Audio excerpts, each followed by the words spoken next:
Welcome back. I'm so glad that you've joined us. So, today we're actually going to be starting a two-part series. So, I'm recording this episode for you today. And if you like the content, make sure that you come back next week when I follow up with part two.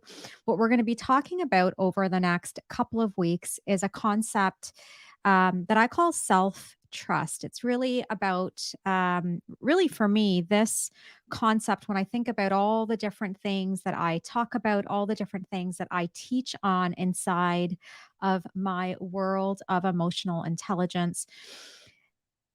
Self trust is the most important. So, in my own life, I'll certainly share from some of my own examples, but also when I look at the lives of my clients, when I look at what really helps people move the needle forward in terms of their goals, in terms of their ability to achieve the desires of their heart, and in terms of really being able to amplify their success. One of the things that I found is that when we're able to truly lean in to what it means to trust ourselves, when we're really able to take risks, we'll talk about that a little bit more in part two. But when we're able to move into that place where we have a very deep sense of ability to trust ourselves, that's when we're really able to take greater risks. We're able to step into our power. We're able to actually meet ourselves, I believe, in really fresh and new ways. So that's what I want to talk to you about today. So, when I think about the work that I do with women, when I think about the work that I continue to do on a daily basis in my own life, so much of it comes back to, am I able to trust myself? Am I able to trust myself to take risks? Am I able to trust myself to try new things? Am I able to trust myself in those moments in my own life where, let's be honest, I feel like I don't know what I'm doing? And I wonder if you can resonate with that idea. I wonder if the idea of, being in certain seasons of our life, particularly seasons in our life where there's a lot of growth, there's a lot of expansion, there's a lot of change. Those times maybe where we're stepping into a new arena professionally. Or maybe we are stepping into a new arena personally. Maybe we're taking risks in our personal lives. It doesn't really matter which aspect or what context of our lives we're talking about. But one of the things I find for myself, anyway, is whenever I am stepping into something new, whenever I am really leaning in to my own work, whenever I'm really opening myself up to do the deeper work for myself personally, I find that I come up against the concept of self trust. And this question comes up for me again. Can I trust myself? Can I trust myself to go there? Can I trust myself to take the risk? Can I trust myself to try something new? Do I have the capacity? Do I have what it takes to really enter into this new level? And so, what I found time and time again is that being able to answer this question around, can I trust myself, is honestly the foundation of that next step. And so, what I mean by that is, in order for me to take any next step in my own life, I've realized that I need to start with the foundation of being able to answer a resounding yes to that question of, can I trust myself? So, over the next couple of weeks, I want us to really unpack this concept of self trust. And today, what I want to talk to you about is, why is it so important? Why is self trust so important, in my opinion?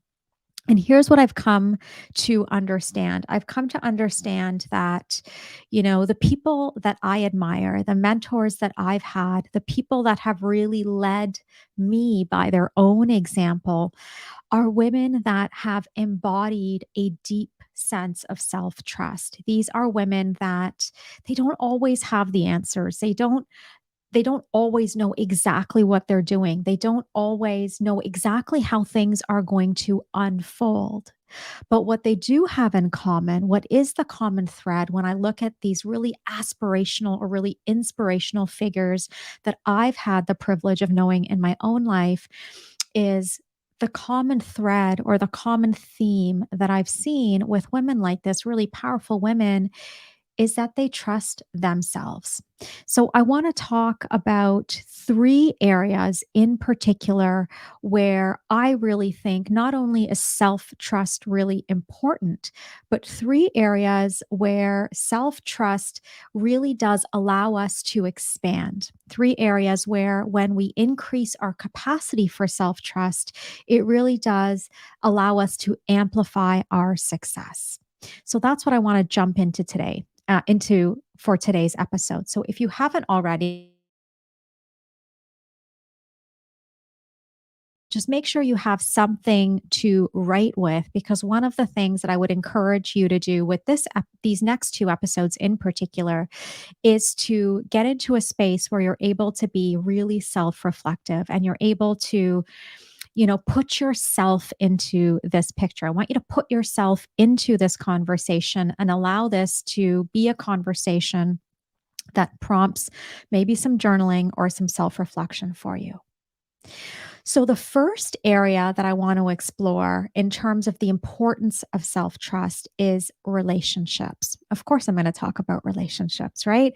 If you've spent any time with me, you know that I deeply believe that we are relational creatures, that we have been created for connection, that we all crave connection to a certain degree. Now, some of us need more connection, some of us need a little less connection, but I think at a very core level, as human beings, we need connection.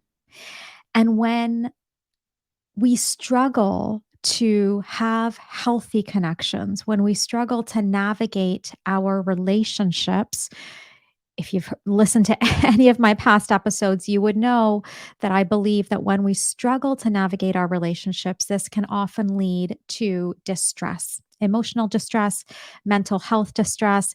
This impacts our ability to execute on a number of different skills. But what I want to do today is tie in the importance of self trust in having better relationships. I really believe that when we are able to increase our capacity to trust ourselves, we are in turn able to have better relationships. So let me just unpack this a little bit. What I mean by that is, we know that one of the most stressful aspects of a relationship is when one or both partners struggle with their attachment styles. So, when one or both partners struggle with, let's say, either anxious attachment or avoidant attachment, one of the things that happens, of course, is that the relationship itself is in distress. The relationship is not healthy. The relationship is not thriving.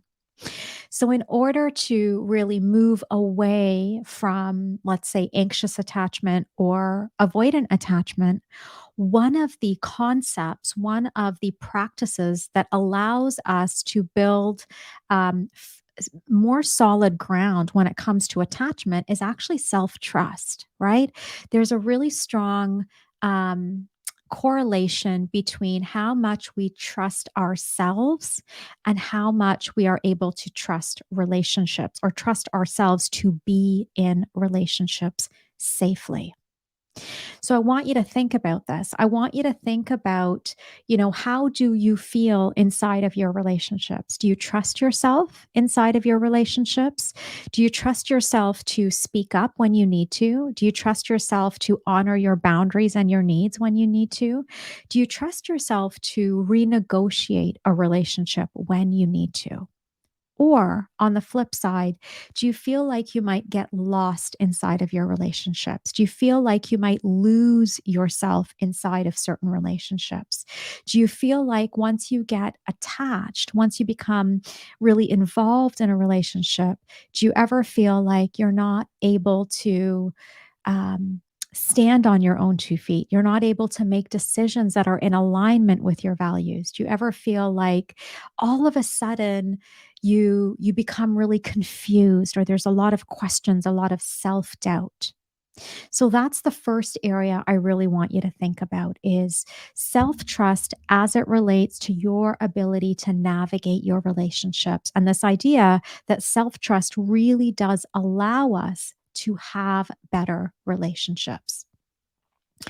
The second area I want to talk about is no surprise, leadership. I want to talk about how self trust impacts leadership, how it impacts our ability to lead. It impacts our confidence as a leader. It impacts, actually, I would say, sort of the essence and the flavor in which we lead. So when I think about self-trust in the context of leadership and in the context of being able to lead with confidence, um, I don't know about you, but becoming an entrepreneur was really difficult for me. Sure, there was all the sort of technicalities of running a business, all the things that I really don't like spreadsheets and numbers and meetings with my bookkeeping team and my accountant, all of those sorts of things that come along with being an entrepreneur. And then there's this other piece of really needing to step into the fullness of who you are so that you're able to lead others with ease. This is one of the concepts we talk about inside one of my programs in particular. We talk about it inside of my program, the Leadership Lab. We talk about the idea that it truly is the woman who's able to lead herself that is able to lead others with ease. And for me, the ability to lead ourselves and to lead others really comes down to self trust.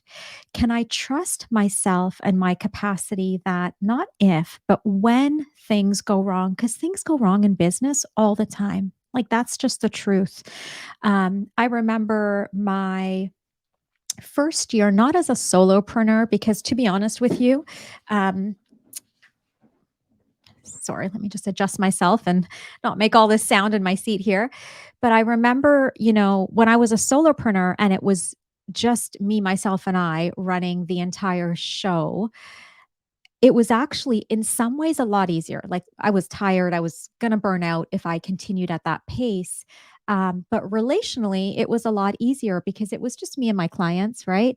Um, and then when I moved into leading others, when I moved into hiring team members and working with a team, which I wouldn't change for the world, I absolutely love leading and mentoring others. The dynamics changed, right? The landscape changed. There were a lot of other things that I needed to really think about. There were a lot of other skills that I needed to access. And I really needed to dial in my ability to trust myself because the reality was at that time, and it still is, I think the more you scale and the more you grow and the bigger your team becomes and the bigger your impact and your influence become, I think you need more and more self trust. You have to be able to trust yourself. Why? Because when we play that bigger game, when the landscape broadens, when our impact and our influence begins to increase, what also increases are the number of variables, the number of possible outcomes, the number of things that are beyond our control, because there are so many other people involved. There are so many other factors involved.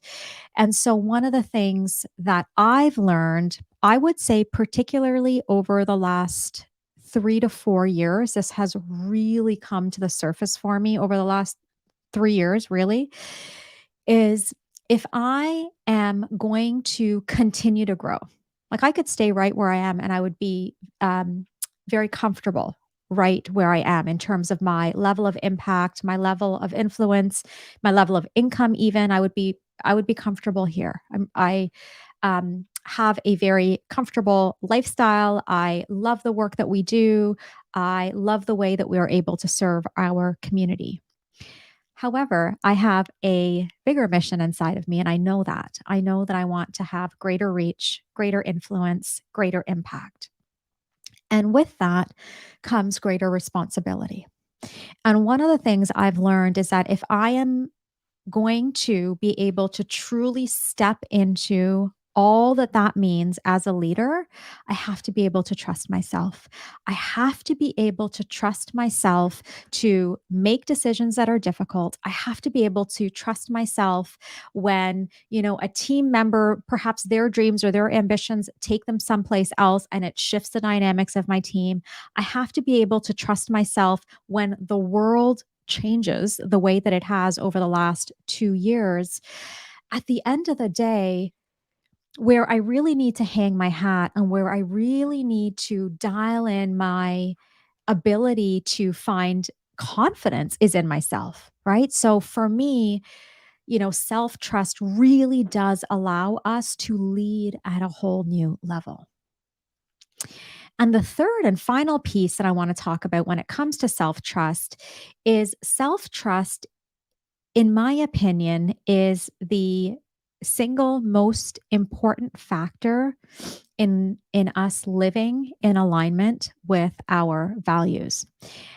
And I wouldn't have been able to say that to you as confidently even 2 years ago. It's probably really in the last year of all the growth that I have experienced personally. And, if you've listened to the last few episodes, I really believe that if we want to grow professionally, we need to grow personally.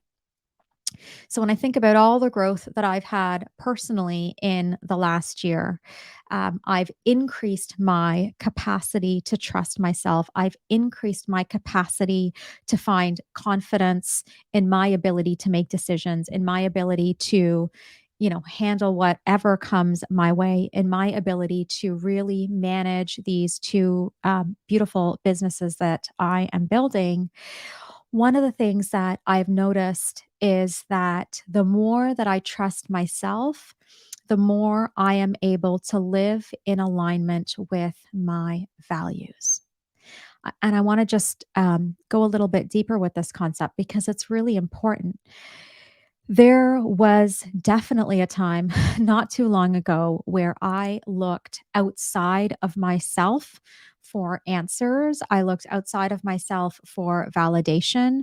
I looked outside of myself in order to figure out what the next step was. And I consistently did that. And don't get me wrong, there is so much value in having support. There is so much value in having mentorship, in having a business mentor or a mindset mentor or working with a therapist. I clearly I believe in all of those resources. And and friends, I also think there is so much value in learning how to really tap into your own voice, tap into your own intuition, to slow down, to turn inward, and to really ask yourself if the choices that you're making, the goals that you have, the intentions that you are setting for yourself, ask yourself if those are in alignment with your values. I'll give you a really quick example. One of the things that I had been taught for a very, very long time, probably by, several mentors and coaches and ones that I've worked with personally and just ones that I perhaps follow in the online space. Maybe I've read their books, listened to their podcasts. And maybe you've heard this. So reach out to me and tell me if this resonates. But one of the sort of magic tricks, if you will, in the entrepreneurial space is to wake up super early, like 5 a.m., and journal and meditate and exercise and get all of this work done before your kids ever got up, if you were a parent. And I tried to push myself to do this at so many different intervals in my life. And I have to tell you, I never succeeded to maintain that strategy for very long. I never succeeded to maintain it for very long. I would do it for certain periods of time. Was able to get a lot accomplished. Um, but what I realized finally, sometime in my 40s, what I realized is that that doesn't work for my particular lifestyle. It doesn't work for my family. It doesn't work for me, my body, my makeup, my energy, all of those sorts of things. And there were other things that I valued more than having that quiet time in the morning. Okay. So that's what I mean about just really being able to trust yourself to live in alignment with our values. And the only way that we can live in alignment with our values is to slow down, to turn inward, and to really ask ourselves, what are my priorities? What are the things that are really important to me? One of the things, give you an example, one of the things that's really, really important to me at this stage of my life, most of you would know my daughter is 12 going on 13. She's at what I would consider to be a really critical stage in her life where I, as her mom, I want to be really attuned to her. I want to be um, really open and sensitive to her needs, both spoken and unspoken. Because if you remember what it's like to be a teenager, you have a lot of needs and they're really confusing, and a lot of them go unspoken, right? As a teenager, we don't always have the language to express what our needs are. So, one of my absolute priorities at this particular developmental stage of my life is to become increasingly attuned with the needs of my family, and in particular, my 12-year-old. And so, one of the things we do every morning is I walk her to school. She doesn't need me to walk her to school. She's 12 years old. And we don't take the dog. If you've ever seen my dog on Instagram stories, he's a 2-year-old mini golden doodle, and he has so much energy that when I used to take him with us for our walks in the morning, it was just chaos, and it defeated the purpose. Because the purpose of me walking my daughter to school in the mornings is connection. That's the only reason I do it. I do like to get outside. I like the fresh air. I like all of those things. But the purpose of me walking my daughter to school in the morning is connection. I want to connect with her. I want that quiet time with her. I want that time with her where we are side by side, walking in the fresh air. The devices are put away for the most part. Sometimes she'll text a friend while we're walking, but for the most part, devices are put away and we are connecting. And sometimes, this connection it's quiet. Like, there are some mornings where we don't say a whole lot to each other, and other times we are chatting away. It's mostly her chatting away, telling me about what's going on, in her social life at school, telling me how she's feeling, telling me about the weird dream she had the night before. Oh, but it's magical. For me, it's such an important, value. And every morning when I walk her to school, it's a reminder for me that this is an example of me living in alignment with my values and learning to trust myself that it's okay if my morning doesn't look like, many of the other entrepreneurs out there who maybe have been up for hours working on their business. But my morning looked very, very different. So, that I hope is helpful for you to really think about what self trust looks like and why it's so important, and how it can begin to shape these different areas of our life, how it can help us to have better relationships in terms of showing up with more trust in ourselves, how it helps us in terms of leadership, how it allows us to make decisions, how it allows us to lean into the unknownness of entrepreneurship. And I think most importantly, how self trust really does allow us to live in alignment with our values. I hope that you enjoyed today's episode. If something resonated, if you've got a question, would love if you reached out to me. I hang out on Instagram. That's probably the best place to find me. We're going to link up the handle, all that kind of stuff in the show notes. We also have a freebie for you in the show notes. So make sure that you check that out as well. And then join me right here next week as we talk about self trust once again. And next week, we're going to look at how to actually increase our capacity for self trust. Have a great day, guys.